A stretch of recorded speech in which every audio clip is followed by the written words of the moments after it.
वो अगर इस फेडरेशन में रहेगा तो मैं अपनी कुश्ती को त्यागती हूँ और मैं आज के बाद कभी भी आपको वहाँ नहीं दिखूंगा। हम नहीं जीत पाए, पर आप लोगों का बहुत बहुत धन्यवाद।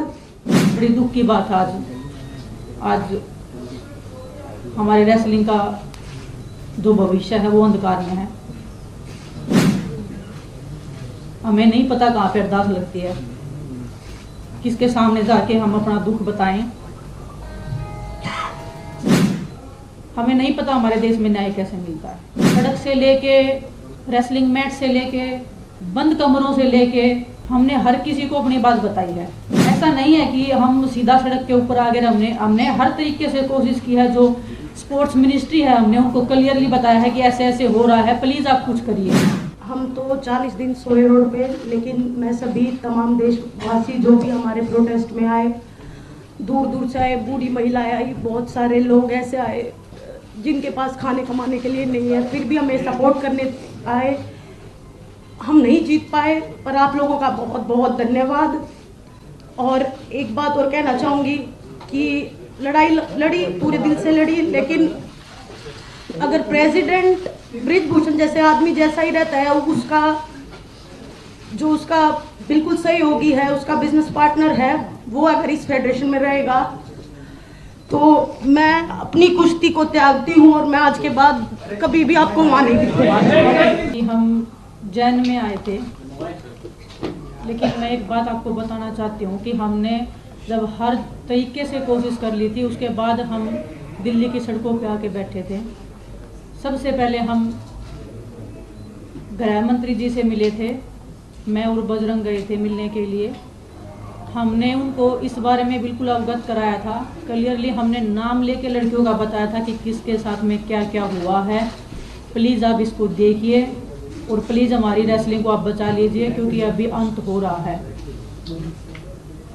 उन्होंने हमें बोला था कि 30-40 दिन का टाइम मुझे दीजिए, उसके बाद में मैं करता हूँ और आप निश्चिंत रहिए, हम जरूर इसमें कुछ करेंगे। 3-4 महीने वेट करने के बाद में हम जंतर मंतर पे आए थे। हमने लड़ाई लड़ी थी, जो आप सब देख रहे हो, पूरे देश को पता है। आज जो फेडरेशन का जो अध्यक्ष बना है संजय सिंह, स्टार्टिंग से वो लोग बोल रहे थे कि हम बनेंगे, हमें पता थी, उसकी पावर पता है, उसका पोजीशन पता है। लेकिन दुख होता है कि देश में ऐसे लोगों को स्थान मिल रहा है, पद मिल रहा है। ब्रजभूषण का राइट हैंड है, उसके बेटे से भी ज़्यादा खास है। उसको प्रेसिडेंट में आना मतलब आने वाली लड़कियों का जो भविष्य है उनको फिर से शोषण का शिकार होना पड़ेगा, और जो चीज़ें पर्दे के पीछे होती आई हैं वो अब खुले में होगा।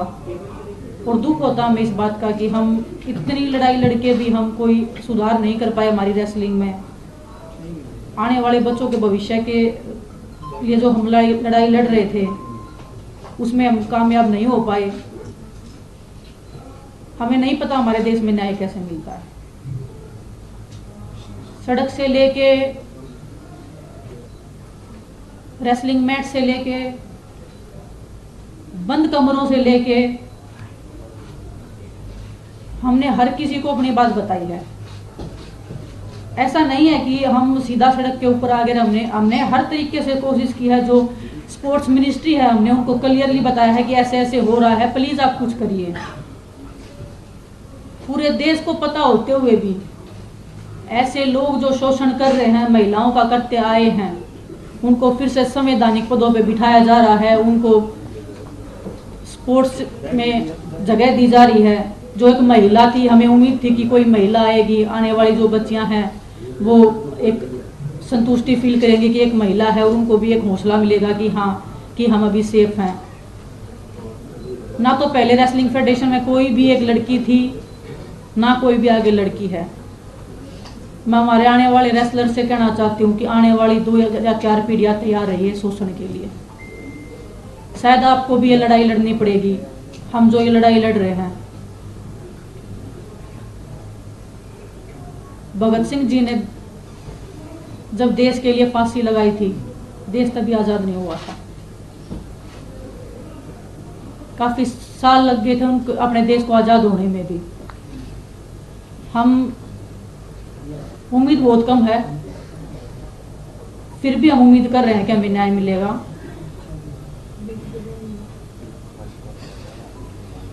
लेकिन बड़ी दुख की बात आज हमारे रेसलिंग का जो भविष्य है वो अंधकार में है।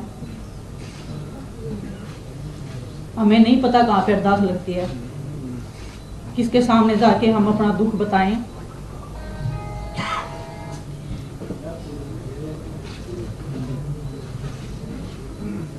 आज आप सबके सामने आए हैं, हम ट्रेनिंग कर रहे हैं, फिर भी हम बैठे हैं यहाँ पे, फिर भी हम लड़ाई लड़ रहे हैं। उम्मीद कर रहे हैं कि वो आस और उम्मीद हम फिर से जगा पाएं।